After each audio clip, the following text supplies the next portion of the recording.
So let's just cut to the chase. Can your pets, your animals, be vegan? Well, I definitely would have to disagree with you. If it's a cat or a dog. Today I'm gonna have two special guests. Hopefully you'll enjoy them while they'll be in bits and pieces of the film. But I'm going to break down why those two main animals really can't be vegan. So, let's start.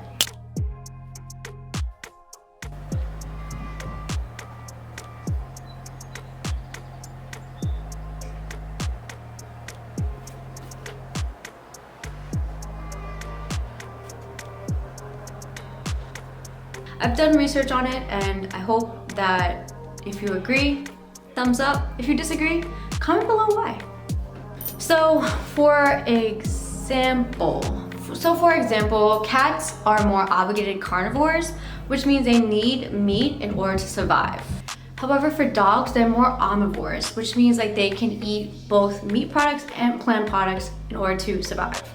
So whether you took out the meat out of both their diets, one needs part of it, the other one needs entirely.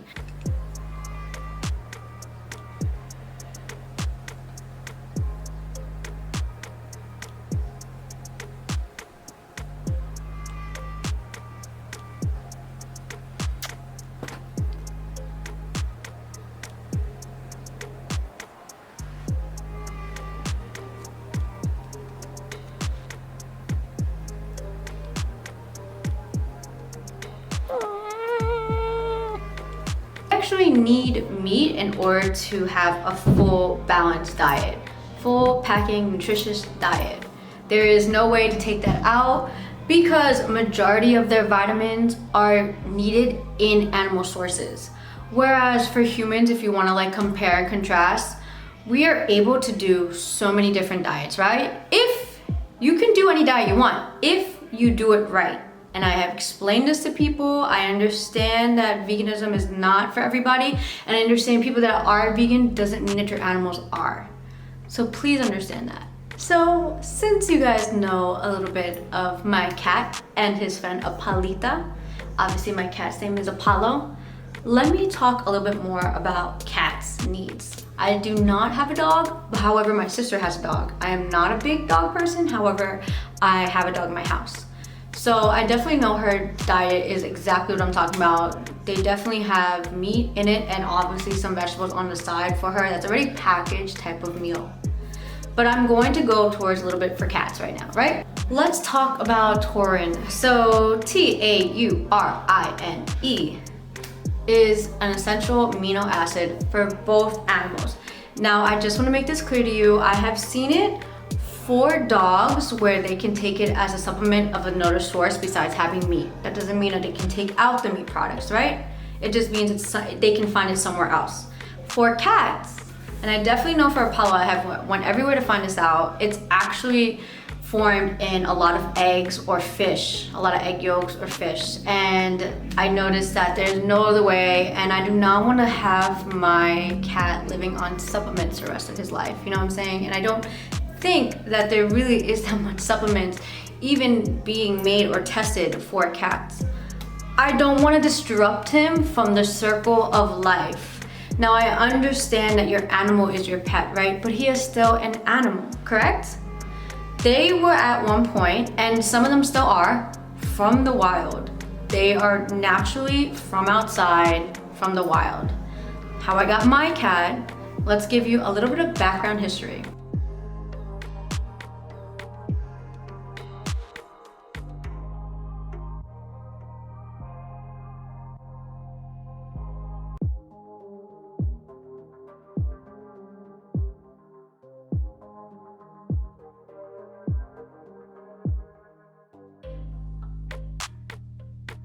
So how I got my little cat was my mother had eventually had a friend that she knew that was selling kittens, and I had no idea about this, and my mother had picked up a kitten, and when I came home there was this screeching, crying, annoying, obnoxious, can't believe it's a cat, technically a kitten, in my house.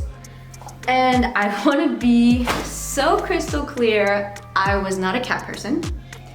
I did not like cats. Never did I ever have a cat. I had my grandparents that had a cat, but I was never really fond of them. So as we're, taking care of this little kitten, I realized that we're gonna have to find a way to feed him very well. And as I was going to like either Petco, PetSmart, whatever's close by, I noticed a lot of their food was canned.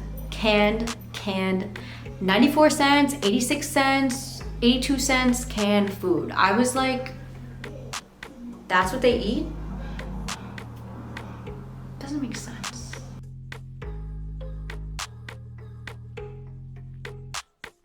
Side note, if your animal is not a dog or a cat and it's more of a plant-based eater, for example, like a rabbit, you can actually make that rabbit a vegan or a vegetarian because their whole diet, majority of their diet is just little like pebble things, like I don't know what the hell they're called, I can't think of it in the top of my head.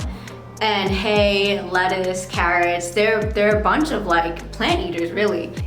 And another thing I want to include before I close out this video is that dogs are very lucky, I feel. Dogs have so much opportunities of dry food, wet food, moist food, pretty much the same thing, like refrigerated food for them. Very much options. Unfortunately for my cat, I do have to either one, buy it online and get it shipped to me through delivery, which is extra expensive. Two, go out to almost three, and I'm not lying to you, 3 or 4 different stores by me just to get cat food for him that is refrigerated food, that is the most freshest food for him. Because every store I go to gives out the fresh pet brand, but it doesn't give me enough variety of like different types of food for him. So I have to literally go to different PetSmarts or different Petcos and just, go and find different food selections for him.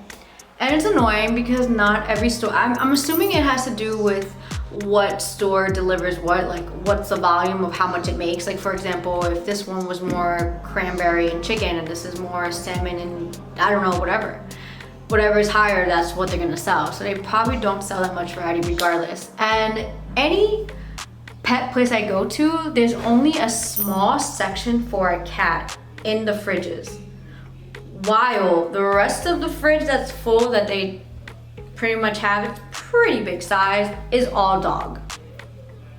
And it bothers me because I think this is not only relatable to me, I feel like it's relatable to other people, especially if you live where I live. I live in New York, so comment below of where you live and where you get your cat food, because maybe it's different in another state or another country, and I completely understand that, but I'm just speaking on my point of view and where I am in my location, right?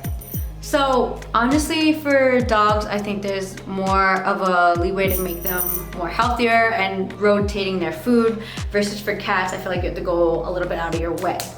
Which I don't mind too, because when I do these trips, I usually do it on one day and I go out in the morning and hit one store to another, and sometimes I even call in advance.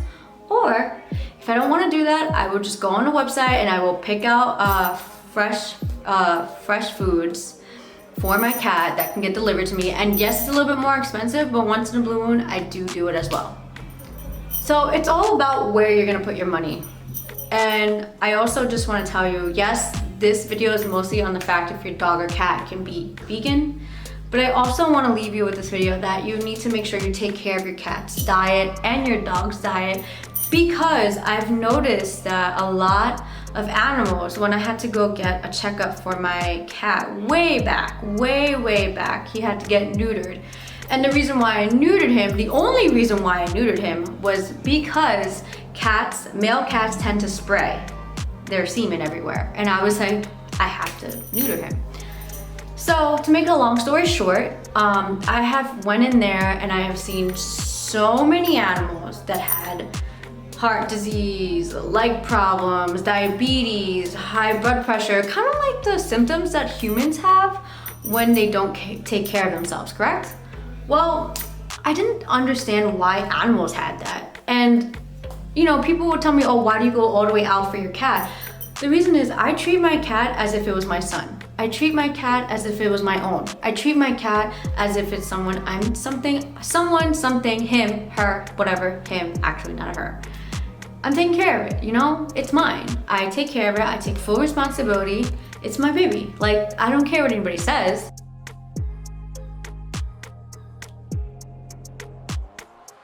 So if you like my video, please give it a like. Subscribe if you haven't subscribed already, and I cannot wait to see you on another video, guys. Take care, be safe, keep your animals safe, and peace.